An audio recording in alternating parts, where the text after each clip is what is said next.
dalam kerahimanmu, agar ku mampu wartakan kasih-Mu di dalam hidup.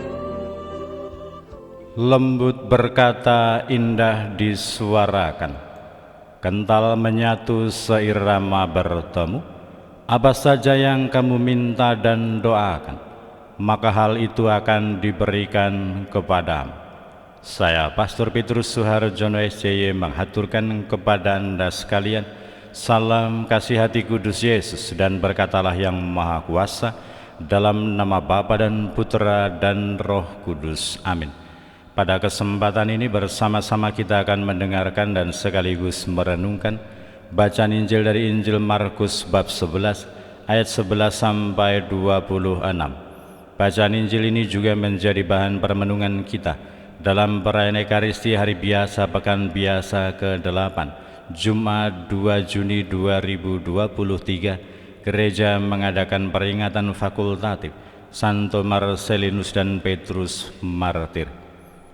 Pada waktu Yesus tiba di Yerusalem, ia masuk ke Bait Allah dan meninjau semuanya. Tetapi karena hari sudah hampir malam, ia keluar ke Betania bersama ke-12 muridnya. Keesokan harinya, sesudah mereka itu meninggalkan Betania, ia merasa lapar. Dari jauh ia melihat pohon ara yang sudah berdaun. Ia mendekatinya untuk melihat kalau ia mendapat apa-apa pada pohon itu. Tetapi waktu tiba di situ, ia tidak mendapat apa-apa selain daun-daun saja, sebab memang bukan musim buah ara. Maka kata Yesus kepada pohon itu, "Jangan lagi seorang pun makan buahmu selama-lamanya."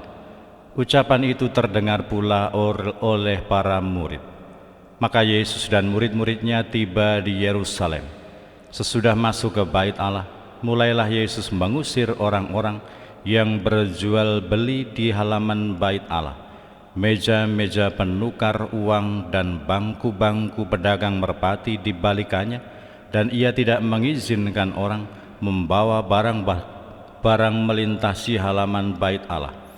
Lalu ia mengajar mereka, "Bukankah ada tertulis, rumahku akan disebut rumah doa bagi segala bangsa, tetapi kalian ini telah menjadikannya sarang penyamun."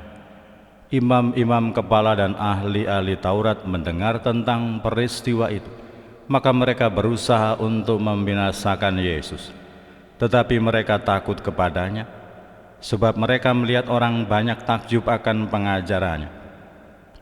Menjelang malam mereka keluar lagi dari kota. Pagi-pagi Yesus dan murid-muridnya lewat dan melihat bahwa pohon ara itu sudah kering sampai ke akar-akarnya. Maka teringatlah Petrus akan apa yang telah terjadi, lalu berkata kepada Yesus, "Rabi, lihatlah, pohon ara yang kau kutuk itu sudah kering."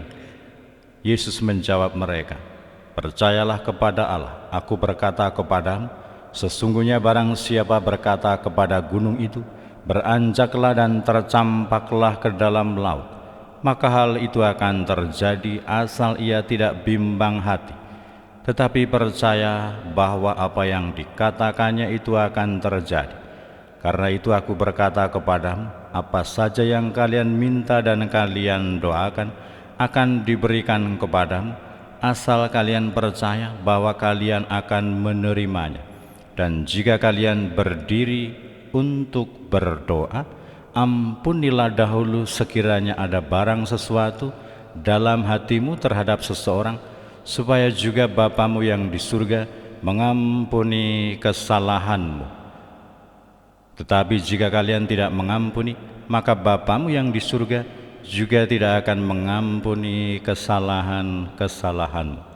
Demikianlah sabda Tuhan. Terpujilah Kristus. Curahkan cintamu, apakah artiku bagimu?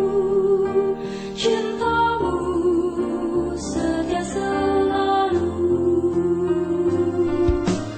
Pantaskah ku menyambut tubuh darahmu, karena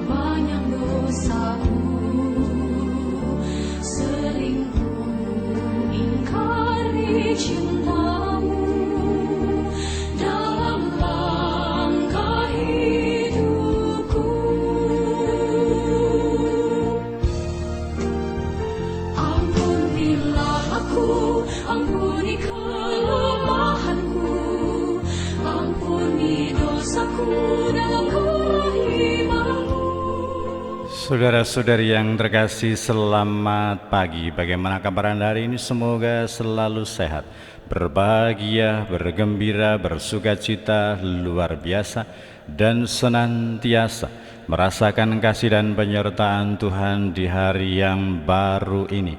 Hari ini adalah hari Jumat pertama, berdevosi kepada hati kudus Yesus, dan biasanya diwujudkan dalam perayaan Ekaristi dan juga adorasi.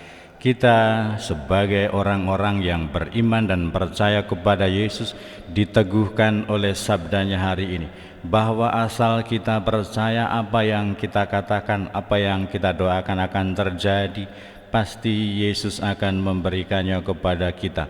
Bahkan diumpamakan oleh Yesus, dikatakan di sini bahwa kalau kamu mengatakan kepada gunung itu, tercabutlah dan berpindahlah ke laut, maka itu akan terjadi. Begitu dahsyat, begitu hebat kekuatan dari iman kita kepada Allah.